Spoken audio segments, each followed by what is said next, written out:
ఉన్నతమైనటువంటి నామమునకు మహిమ కలుగునుగాక.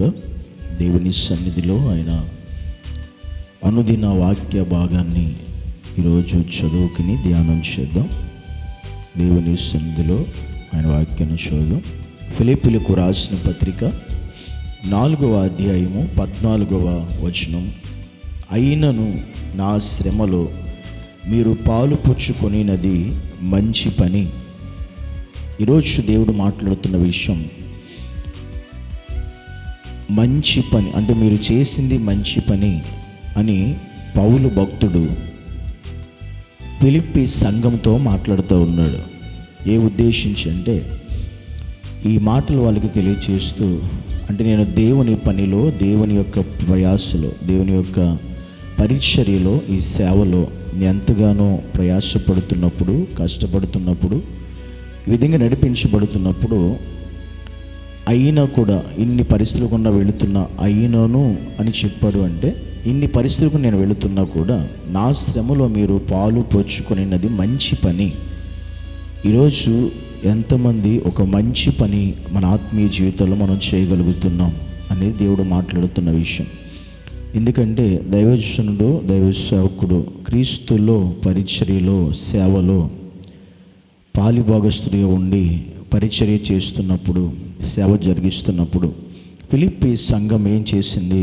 వాళ్ళు ఏం జరిగించారంటే సేవకుని యొక్క శ్రమలో వారు పాలు పుచ్చుకున్న వారిగా కనబడుతున్నారు. అంటే ఆ శ్రమలో వారు కూడా పాలిభాగస్తులు అయ్యారంట.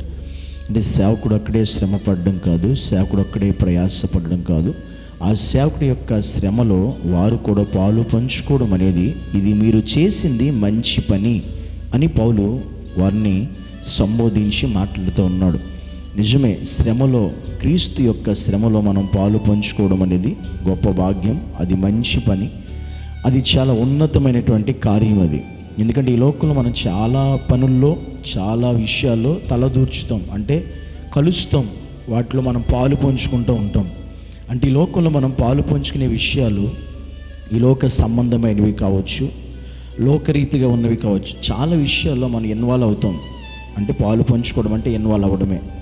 చాలా విషయాల్లో ఆ పని నేను కూడా చేస్తాను, అక్కడికి నేను కూడా వస్తాను, ఆ పని చేస్తాను కాబట్టి నేను కూడా ఆ పనికి సహాయం చేస్తాను. ఈ రకంగా చాలామంది కొన్ని విషయాల్లో, కొన్ని పనుల్లో వారు పాలు పంచుకుంటూ ఉంటారు. పాలు పంచుకునేవారు చాలామంది ఉంటారు. అలాగే ఈరోజు మనం క్రీస్తు విషయంలో, దేవుని విషయంలో, శ్రమపడే విషయంలో, ప్రయాసపడే విషయంలో మనం శ్రమలో కూడా పాలు పంచుకునేటువంటి సమంగా ఉండాలి, క్రైస్తవులుగా ఉండాలి, దేవుని సేవకులుగా ఉండాలి. అంటే దేవుడు మనకు అప్పగించిన శ్రమలో పాలు పంచుకునుట, కష్టంలో పాలు పంచుకునుట, ఇబ్బందుల్లో పాలు పంచుకునుట, సుఖములో ఎవరైనా పాలు పంచుకుంటారు, మంచి విషయాల్లో, అంటే మంచి సమృద్ధి గల విషయాల్లో ఎవరైనా పాలు పంచుకుంటారు. అది విషయం కాదు. శ్రమలో పాలు పంచుకోవడం అనేది చాలా గొప్ప విషయం. అది సేవకుడితోనైనా, సంఘంలో అయినా, పరిచయ విషయంలోనైనా, కష్టపడే విషయంలో అయినా, శ్రమపడే విషయంలో అయినా, ప్రయాసపడే విషయంలో, ఆ విషయంలో మేము కూడా పాలు పంచుకుంటాం, మేము కూడా అందులో ఉంటాం అనే విషయం అనేది చాలా మంచి పని అనేది పౌలు చెప్తున్న విషయం. ఈరోజు మనం ఎంతమంది దేవుని పనిలో పాలిభాగస్తులుగా ఉంటున్నాం, పాలు పంచుకునే వారు ఉంటున్నాం, ఆయన కష్టంలోనైనా, శ్రమలోనైనా, ఇబ్బందుల్లోనైనా. అందుకే శ్రమలో పాలు పంచుకునుట అనేది మంచి పని అనేది పౌలు చెప్తున్నాడు. ఈరోజు ఈ పని ఎంతమంది చేయగలుగుతున్నాం, ఎంతమంది చేస్తున్నాం, ఎంతమంది దాన్ని కొనసాగించగలుగుతున్నాం అనేది మనం ఒకసారి ఆలోచించాల్సిన ప్రాముఖ్యమైన విషయం. అలా దేవుని పనిలో, దేవుని సంబంధించిన విషయాల్లో మనందరము అది శ్రమ అయినా కూడా అందులో మనం పాలు పంచుకునే వారుగానే మనం ఉండాలని దేవుడు మనతో మాట్లాడుతున్నారు. నా శ్రమలో మీరు పాలివారైరి అనేటువంటి మాట ప్రభువైన యేసుక్రీస్తు కూడా చెప్తాడు. నా శ్రమలో మీరు పాలివారైరి అంటే నా శ్రమలో కూడా మీరు పాలు పంచుకున్నారు అని.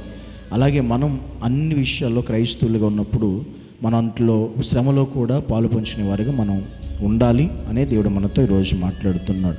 ప్రార్థన చేసుకుందాం. పరిశుద్ధుడైన దేవా, నీకు వందనాలు.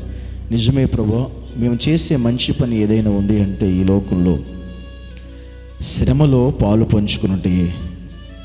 ఈ లోకంలో సమృద్ధిగా ఉన్నప్పుడు ఎవరైనా పాలు పరిస్థితులు అన్నీ బాగున్నప్పుడు ఎవరైనా పాలు పంచుకుంటారు. కానీ అది కాదు, శ్రమలో పాలు పంచుకునేటువంటి వారిగా మేము ఉండాలి యేసయ్య. ఆ విధంగా మమ్మల్ని నడిపించండి, కృప చూపించండి, సహాయం ఇచ్చండి.